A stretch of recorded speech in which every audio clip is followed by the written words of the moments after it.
Welcome to Well-Think Talks. I am your host, Alicia Castillo Holley, bringing you real-life conversations from Silicon Valley or somewhere around the world. We will talk about disruptors, angel investments, venture capital, and of course, family offices. Join me along with my children, their families, friends, disruptors, and investors as we explore the fascinating world of creating wealth in a completely different and authentic way.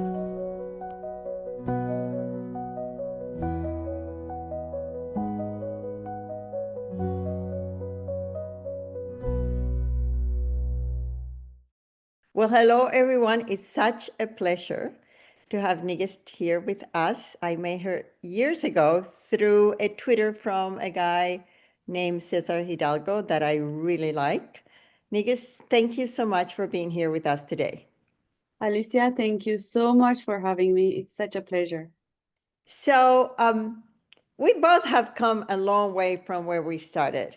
How did you get here? And then tell us where here is. Phew. It's a long story. I'll try to make it Don't make it long, make it compressed. fun.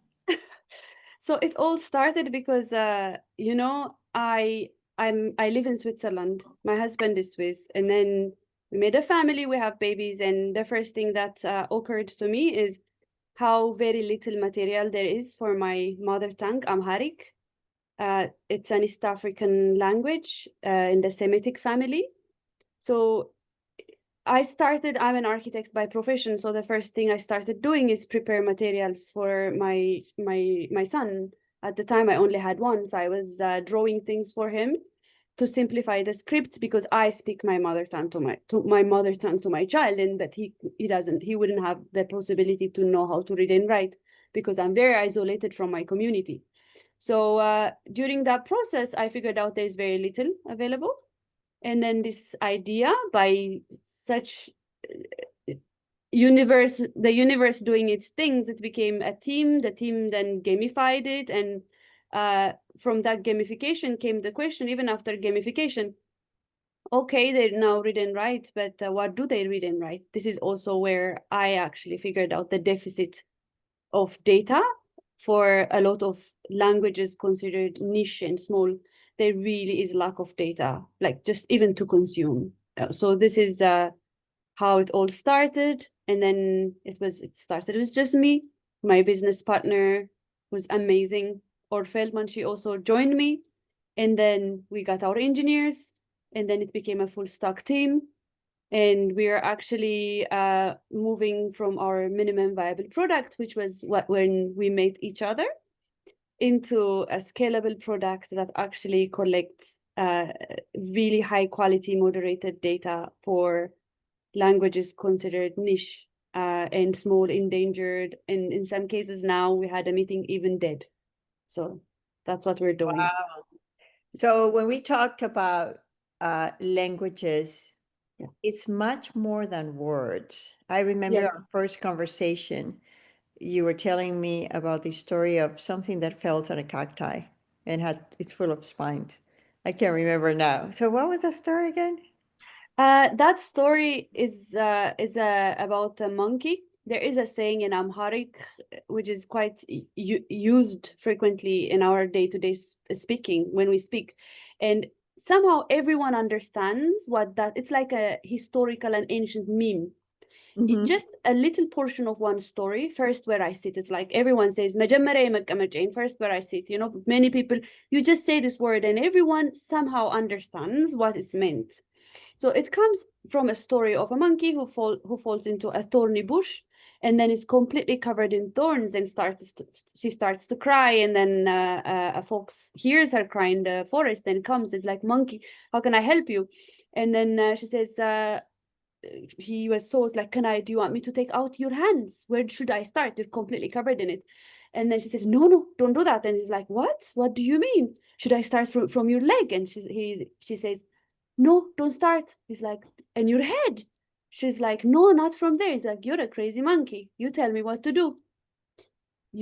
what do you want me to do? You obviously need help. And she said, how about you start from where I sit, from my bottom? It's very sarcastic. It's like start from my bum, but it's very where you sit is also your home.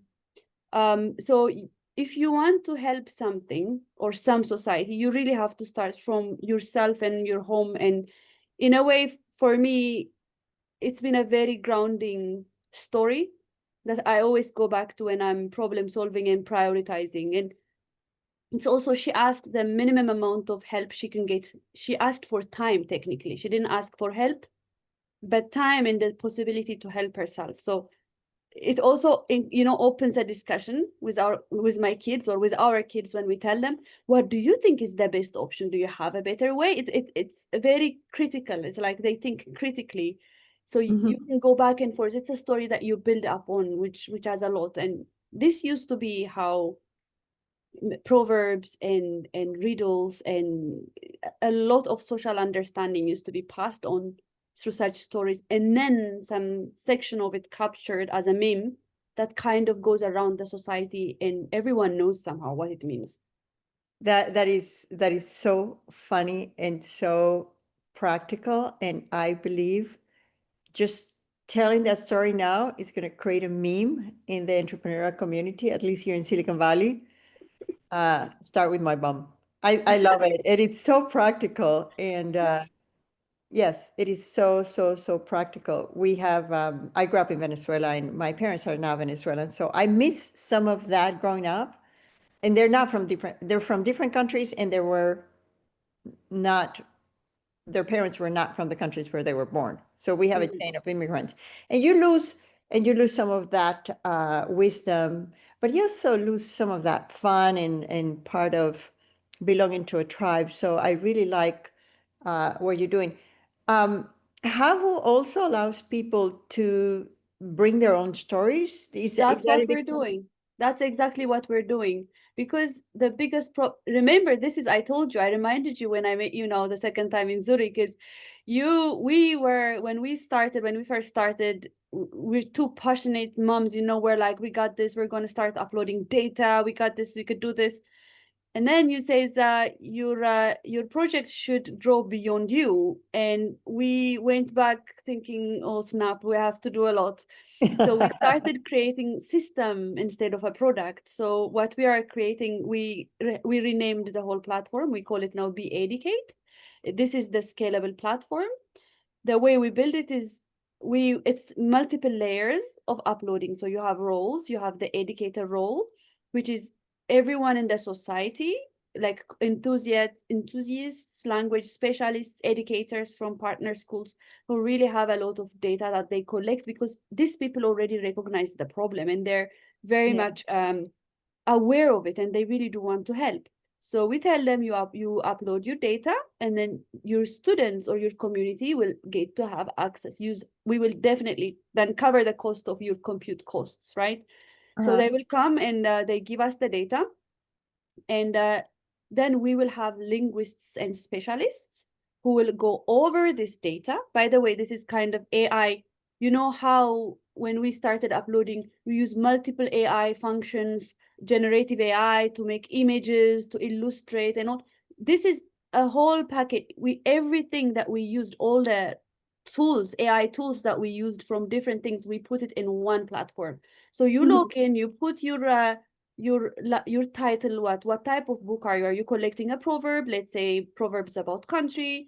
You put it, then you decide exactly how the title image should be, and then you start collecting, making them. It's not just collection, you're getting it ready for direct consumption to your own community. And then moderators will go through it, edit it, and then they will approve it for publication.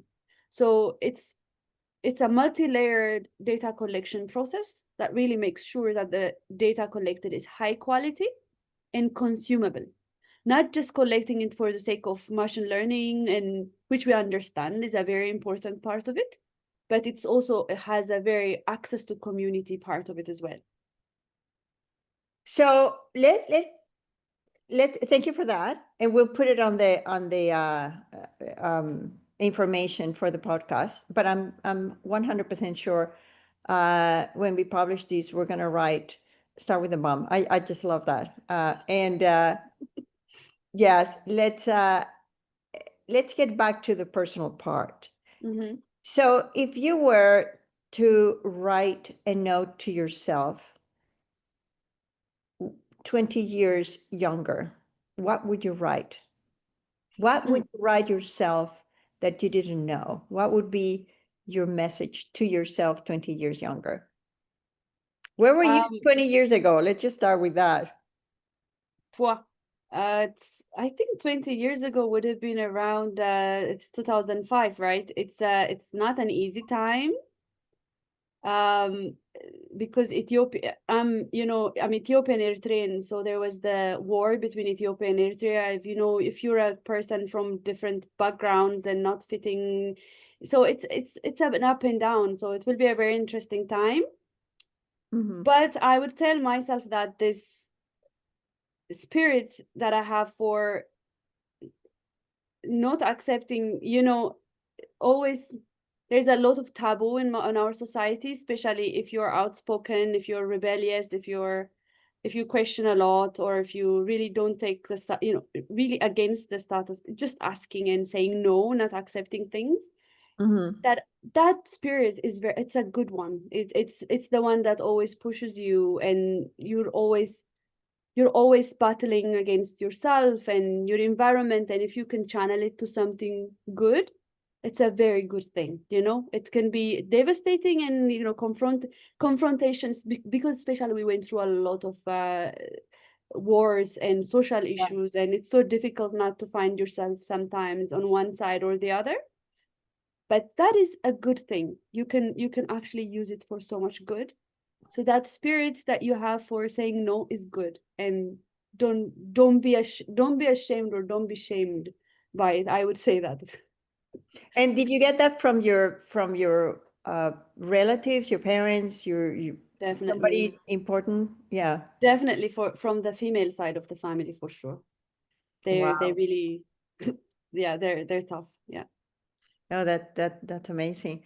And then going forward 20 years, Yeah.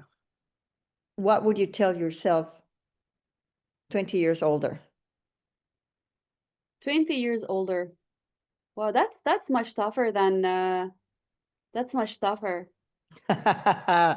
really, because 20 years older self, shouldn't my 20 years older self tell me something?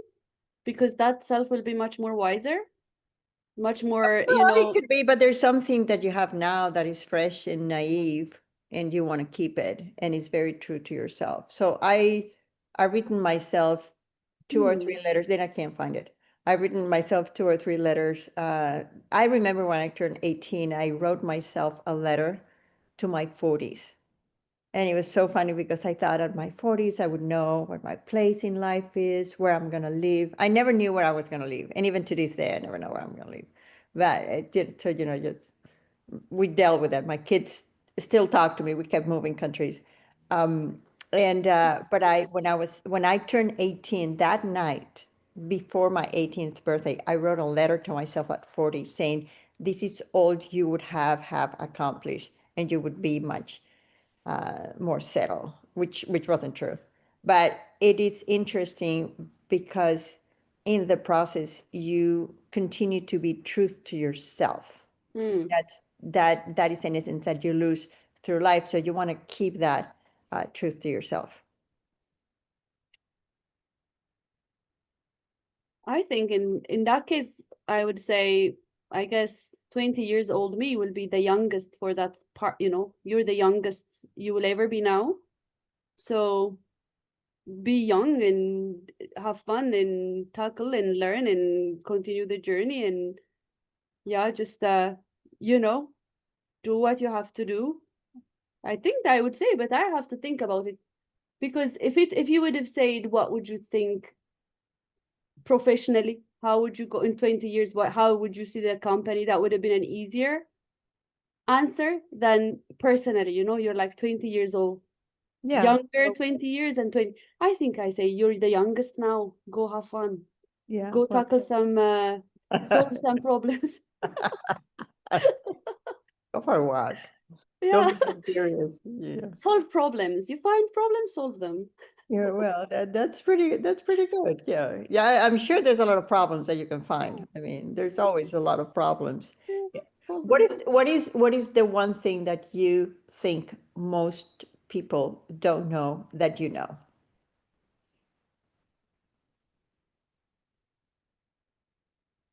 Sometimes how the complex how complex the world can be and how connected it is. And sometimes I feel like we all live in a bubble, maybe because I have many backgrounds in me as well, and I've lived in different places. Sometimes there are local cultures can be very much living in a bubble, and Mm-hmm. they really do not, especially in Europe, or maybe especially in a place in the very almost heavenly like place where I live. The bubble is really almost an illusion when you see how complex the world is, and also how much knowledge there is in this complexity. Maybe coming back to what we're doing, I also feel like through making everything English, a lot of our technology, everything is becoming one language. And I feel like we're slowly losing that complexity of human knowledge and wisdom that exists in this complex world. And I think language is one side of the loss that we're going through. And I think that's what I would say. It's much more complex and also much more full of wisdom that we sometimes imagine. Yes, I remember when I lived in Chile, talking to a language specialist in neuro-linguistic programming and language ontology. So we were talking about communications. I'm an engineer, and then I went to biology. So I didn't come from social sciences, and I didn't understand that. Even to this day, I don't. And I remember vividly having this conversation about how important language is. And this guy was telling me a dog can communicate with another dog. A dog can tell another dog, I'm happy, I'm hungry, it is cold, be careful. Animals can communicate. I do know that rats can communicate and dolphins can communicate, because in my previous job I had to understand how these groups of animals would communicate. I know bees can communicate. We don't know if crickets, I know crickets can communicate too. But the difference between cognition or human language as we know and animal language is that I can tell you I was hungry yesterday and we can both agree what it was without feeling it. So there's an abstraction in language, and that helps us manage reality in a completely different way, because we don't have to experience reality to manage it. I can see suffering and I don't need to feel suffering in order to be able to be compelled to act or not to act. I can talk to you when you tell me about the monkey and this, and I can reflect upon the pain and the discomfort and the whole irony of the situation without having to be the actor, having to be that, and that distinguishes languages. Previous to the recording, we were talking about the differences in languages and formality and informality. My son is married to a Korean, a South Korean, and they have different levels of formality. So if it's for women, for men, for an older, for younger, the way I would address you is very different than the way you would address me just because I'm much older than you. And the way you would address your kids would be different if you're older. You have two sons, right? I have two sons and one daughter. Okay. But the way you would address your older son is different than the way you would address your younger son. And that adds another complexity to language. Wow, that's what they have. Mhm. Wow. I made the distinction because of gender is another distinction that is common in several languages. Yeah. But for example, the way my son and his wife address the oldest sister of his mother-in-law is very different than to the next sister. So there's a hierarchy there. that Wow. goes through the language. And so language is much more than words. And I think that's one of the things that I really like when I talk to you about Hahu, because it just opened up a completely different world for me. And I think as humanity, we shouldn't lose that. We should add that complexity. Did you What? know the rate of death, the UNESCO, this is also why the UN was interested in what we were doing, and they have now this initiative because UNESCO said that one language is dying every 2 weeks, and they expect, because believe it or not, mind you, out of there are around 7,000 languages in the world, Mm-hmm. and 2% are on the internet. 2% of them, Wow. and not them. Many of them are not. So think of the fact that a lot of our languages, especially in Africa, they're not even fully digitalized. Like not even the 2% are already in the digital domain, which means 98%, most of them from developing nations, they're not even digitalized yet when the world is moving to AI and machine learning. And then if you see the population projection, 1 in 4 is expected to be African by 2050. That's the population projection. And the language is dying in such a fast rate. It really feels like a battle against time. They expect, I think, 50% of all languages to die in the next 70 years. We can check that data on, but really that's why they're having now initiative. There is the Mulolai initiative that Human Rights Innovation launched. So there is a lot of how can I say, urgency to what's happening in regards to language, and AI can help, because the way we are building the system, for example, you can use AI to really make data collection easy, so people can really have fun building their own words, books, digital consumable products. Then you can use them, but at the end of but still it's a fight against time. At the moment, we need to launch these products and start collecting data before these languages are dead. Yeah, and it would be useful for any language. Is that correct? Of course, yes. I saw a news that the last member of a tribe in Argentina had passed, so there was nobody that spoke that language anymore, and that was very sad.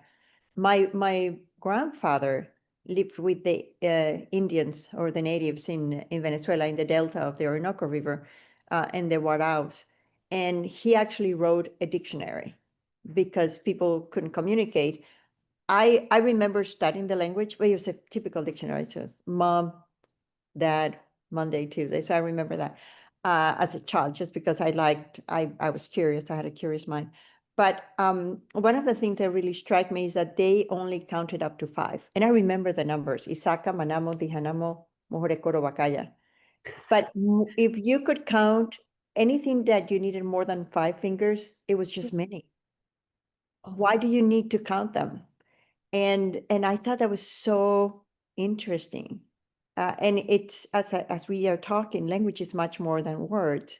And then when I lived in Chile, the Aymaras, the one in the north of Chile, they don't have a sense for future. They don't have the term about the future, because they lived in the coast, and they said, well, instead of we don't say in 2 days, we say 2 days when we come back. So the future is referred to the present looking at the past, not looking into the future. It's now, brilliant. This is how it becomes interesting. When I was launching a Center for Entrepreneurship, or the entrepreneurial courses, the pedagogy, the pedagogia, whatever, for Chile and in Bolivia and Peru, and that little part of the world. We were trying to explain budgeting, and we were trying to explain interest, and it was not possible for them to understand because just they didn't have that concept.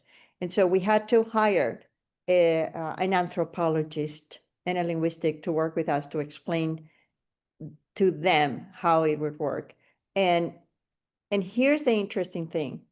Our mind expands when we learn about these things, and we might not be able to apply it immediately, but we just become better people, and it's much more fun. And that's one of the things that I really like about Hahu. Besides the stories, I really love the stories. So You know, I was thinking actually when you're talking about the problems you have, I was thinking, wow, gamification can solve this, because if you gamify and you play a game with them, I'm thinking the whole time, yeah, gamify the issue. but But but yeah, but the thing is that some of these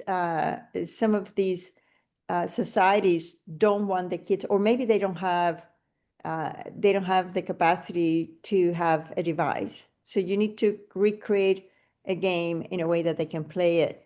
Cards, just the Yeah. stones and sticks and ropes and leaves and some what they have in the environment. I mean, gamification can also be offline. Actually, it should even be. Our digital tools should promote in a way offline use, in my opinion, and hopefully when be educated. By the way, Hahu, one thing is Hahu is our company, and this AI product that we're launching to collect all these stories is going to be educated. And imagine when we have Amharic data, it will be like bee, like the bee, the buzzing bee, and be Amharic. And the idea would be parents and children alike can come together. It can be a social thing where they can browse through Amharic data, which is illustrated, fun, interactive, and it becomes more of a family and community experience. So this kind of, not just the language as a data, but the language as a consumable product that passes information exactly like this cultural information that is not being passed on by just translations, AI tools, or what we have at the moment. That's kind of the goal, is really to bring that part, the social part, back. Yeah, that's interesting. And also, I think also the more we know about different cultures, the more accepting we are about differences that are good for us and not bad for Really, us. And I think we need, really yeah. respective too, to be honest. I think if we would have understanding of, if you see how much knowledge is transcribed through that language, you start to appreciate the society. You really start to see people. In a way, it reduces all of us into the basics of humanity, because stories and morality, in a way, we all share them equally across all cultures. Really, the stories. This is what we learned from collecting multiple stories, even to do prototypes. We collected stories from all over the world, and the mountain, or says my business partner says, the mountain changed into a forest or the rainforest, but the core of the notion, it's really mostly the same. So it's like the most communal thing we share as humanity. Yeah. Yeah, that is 100% sure. And it also makes us reflect about how people live different things, Yeah, monkeys are not everywhere. There's no monkeys in, oh no, there are some monkeys. They're tree kangaroos that look like monkeys, but most people don't know them. Like, I lived in Australia. really. Yeah. Yeah, look them up. Tree kangaroos, I they have long will. tails. This Yeah, yeah, yeah. wait, kangaroos, monkey like kangaroos. Yeah, yeah. That's Oh, so kangaroos like interesting. monkeys. Yeah, this is so funny. You come from Africa, it's like monkeys like kangaroo, and I'm in Australia, so no, kangaroos like monkeys. So that shows how My interconnected brain we are. works. Yeah, yeah, exactly. Kangaroo like monkeys. Yes, yes, yes. This is so cool. How do That's people fantastic. connect with you, and what are you looking for? We are looking for we're looking for to raise our pre-seed, technically, to really launch. We're building it. We're a full stack team. So we're building it and we're collecting and we're collaborating, but we really want to do it quickly, fast, and not just, we would be very happy to do it fast and to scale and to have it accessible for many, many people. So we would love to raise our pre-seed, and they can connect with us on our website directly or on LinkedIn. Uh, uh, soon the Be Educate platform will be launched. They can also connect with us by contributing if they have, if they're really worried about their language and culture.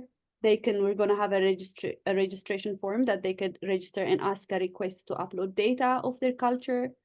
Connect with us through our platforms and LinkedIn. I think that'd be the most accessible nowadays.